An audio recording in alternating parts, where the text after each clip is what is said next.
èèmọ̀ rèé o, ṣé ohun tó ń dunni ló ń pọ̀ lọ́rọ̀ ẹni?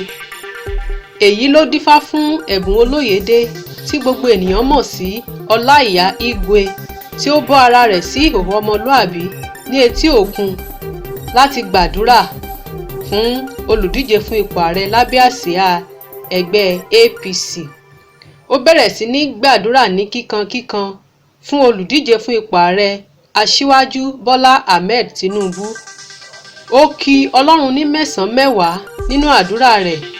Ó wá sọ fún Ọlọ́run pé kí Ọlọ́run dákun dábọ̀ kí ó jẹ́ kí Bola Ahmed Tinubu di ààrẹ ní ọdún 2023 nítorí pé ọ̀rọ̀ yìí ti gba oorun lójú òun o, kí Ọlọ́run dákun dábọ̀ kó fi àṣẹ sí àdúrà òun.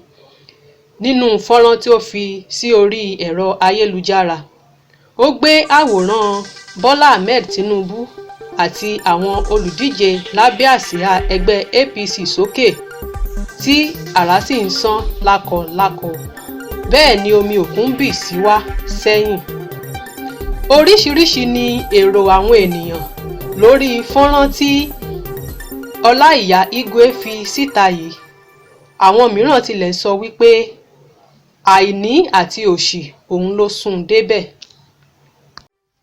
Ẹ subscribe sórí ìkànnì yìí Pavilion TV fún àwọn ìròyìn àsìkò àti kàyéfì. Ẹ ṣé tẹ̀ ń wò wá.